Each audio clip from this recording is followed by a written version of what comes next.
CM Revanth రెడ్డికి బహిరంగ లేఖ రాశారు కేంద్ర మంత్రి కిషన్ రెడ్డి. యూపీఏ, ఎన్డీఏ హయాంలలో తెలంగాణ రాష్ట్రానికి వచ్చిన నిధులపై చర్చకు రావాలన్నారు. గత 10 ఏళ్ల కాలంలో రాష్ట్రానికి 9 లక్షల కోట్లు ఇచ్చామన్నారు. హైదరాబాద్ కు రీజనల్ రింగ్ రోడ్ ఇచ్చామన్నారు.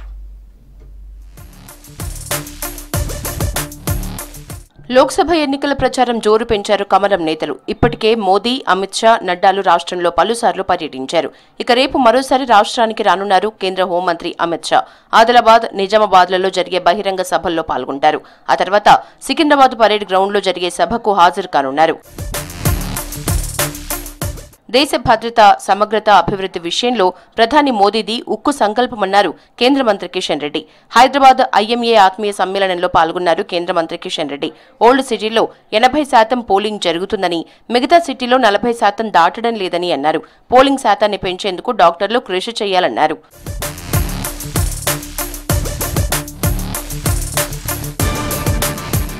కాంగ్రెస్ ప్రభుత్వం త్వరలోనే కూలుతుందని అన్నారు నిజామాబాద్ ఎంపీ అరవింద్. జిల్లాలోని నవీపేట మండలం జన్నేపల్లి కార్నర్ మీటింగ్లో పాల్గొన్నారు అరవింద్. ఎన్నికల హామీలు అమలు చేయని రేవంత్ ప్రభుత్వానికి రాష్ట్రాన్ని పరిపాలించే అర్హత లేదని విమర్శించారు.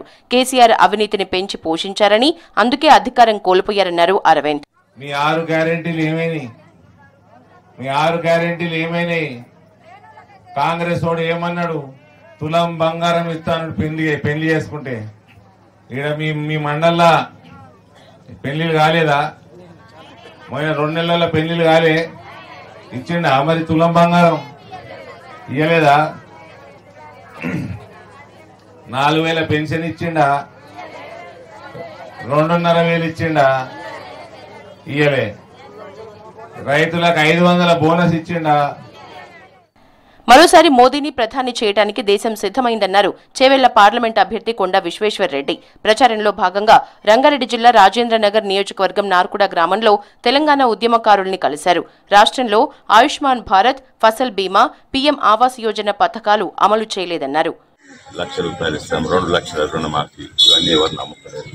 అందుకే అవతల మీద బురద చల్లాలి, ఫేక్ వీడియోలు తయారు చేయాలి, మార్ఫింగ్ వీడియోలు, అండ్ మా మీద వ్యక్తిగతంగా దాడులు, దూషణలు చేయాలి.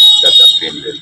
జీవంగి అనే గ్రామం అటు మూల తాండూరు అవతల, అక్కడ మొత్తం ఊరు అంటే 500 మంది 300 మంది జాయిన్. రాహుల్తో సహా కాంగ్రెస్ స్టార్ క్యాంపెయినర్లందరూ బెయిల్ మీద ఉన్నారని ఆరోపించారు బీజేపీ రాష్ట్ర ఉపాధ్యక్షులు ఎన్వీఎస్ ప్రభాకర్. బెయిల్ మీద ఉన్న వాళ్లంతా ప్రజలకు గ్యారంటీలు ఇస్తామని చెప్తున్నారని తెలిపారు. రాజ్యాంగాన్ని సమర్థవంతంగా అమలు చేసేందుకే జస్టిస్ వెంకట చలయ్య కమిషన్ వేశారన్నారు. మీరు గమనించాలి, తల్లి కొడుకులు ఇద్దరు కూడా బెయిల్ మీదనే ఉన్నారు. వారు దేశవ్యాప్తంగా ప్రచారం చేస్తూ ప్రజలకి గ్యారంటీ ఇస్తాడట. ఎంత విడ్డూరంగా ఉందో మీరు ఆలోచించండి. మన రాష్ట్ర ముఖ్యమంత్రి ఆయన కూడా బెయిల్ మీదనే ఉన్నాడు. ఈరోజు కూడా ఈ బెయిల్ మీద ఉన్న వాళ్ళ అండి దేశాన్ని ఉద్ధరించేది? ఈ పర్సనల్ బాండ్ ఇచ్చినటువంటి వాళ్ళ అండి దేశ ప్రజానికానికి గ్యారంటీగా ఉండేది? నల్గొండ గ్రాడ్యుయేట్ ఎమ్మెల్సీ అభ్యర్థి ఎంపికపై బీజేపీ కసరత్తు చేస్తోంది. రేసులో ప్రకాష్ రెడ్డి, కాసం వెంకటేశ్వర్లు, ప్రేమేందర్ రెడ్డి ఉన్నారు. అభ్యర్థి ఫైనల్ కి సంబంధించి జిల్లాల నేతల అభిప్రాయాలను తీసుకుంటోంది బీజేపీ. ఇప్పటికే బీఆర్ఎస్, కాంగ్రెస్ అభ్యర్థుల్ని ప్రకటించాయి. దీంతో బీజేపీ అభ్యర్థిని 2 రోజుల్లో ప్రకటించే ఛాన్స్ కనిపిస్తోంది.